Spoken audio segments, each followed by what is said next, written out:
Patuloy ang pagpapatupad ng pamahalaan ng mga proyekto para maipadama sa mga komunidad ang pag-unlad. Sa ilalim ng Department of Agriculture Philippine Rural Development Project, pinagtutuunan ng pansin ang mga infrastruktura, partikular na ang farm-to-market roads. Si LV Takio Estacio ng DAP-RDP Cordillera para sa balita. Habang hinaharap ng kanayunan ng hamon ng klima, merkado at kakulangan sa infrastruktura, nangunguna ang Cordillera sa pagpapatupad ng mga proyektong nagpapalakas sa agrikultura at kabuhayan sa ilalim ng DAP-RDP Scale Up na patuloy na namumuhunan para sa inklusibo at matatag na kaunlaran sa rehiyon. Mula sa mahigit 1 bilyong pisong halaga ng mga proyekto noong December 2024, umabot na sa higit 3 bilyong piso ang kabuuang halaga ng mga proyektong inaprubahan at kasalukuyang ipinatutupad sa Cordillera ngayong taon.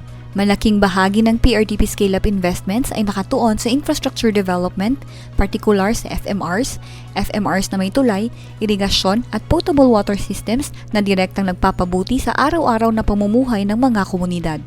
Ang PRDP ay mahalaga dahil sinusuportahan nito ang pangmatagalang direksyon para sa kaunlaran ng Cordillera as a whole.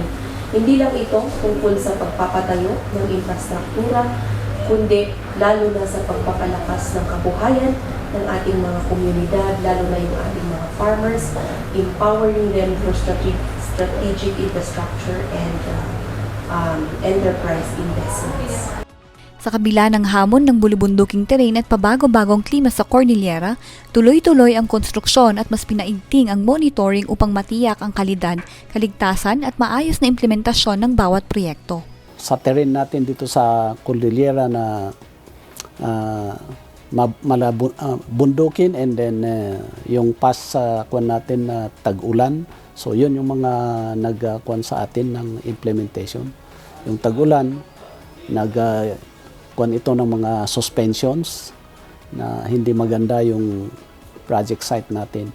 So ang ginagawa natin dito is close monitoring sa mga project na to in coordination with LGUs and then sa contractor para kung may kailangan sila na ibigay nating suspension or whatever support, andun tayo. Higit sa pisikal na infrastruktura, layunin ng mga proyektong ito na maghatid ng konkretong benepisyo mula sa mas mabilis na biyahe, mas mababang gastos sa transportasyon hanggang sa mas maayos na pag-abot sa serbisyo at pamilihan para sa mga magsasaka at komunidad.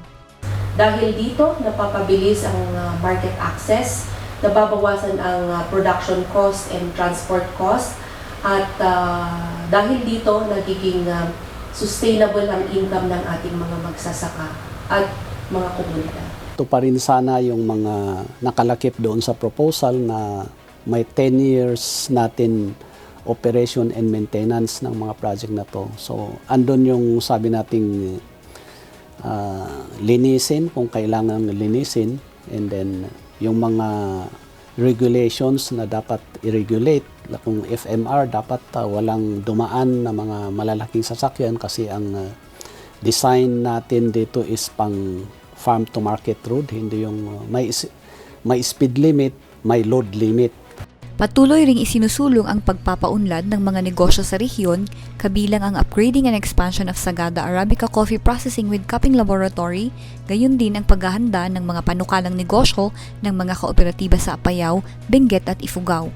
Sinusuportahan ang mga inisyatibong ito ng iPlan component ng PRDP na nagpapalakas ng climate resilient at data-driven planning ng mga LGU kasabay ng mga capacity building activities para sa mga kawani at katuwang na institusyon. Sa patuloy na pagtutulungan ng pamahalaan, LGU at komunidad, isinusulong ng DAP-RDP Scale-Up ang mas maunlad na Cordillera, isang sub-project, isang komunidad sa bawat hakbang ng pag-unlad. Ako po si LV Takio Estacio, naghahatid sa inyo ng tinig ng komunidad at mga kaganapan mula sa mga proyekto ng DAP-RDP Cordillera.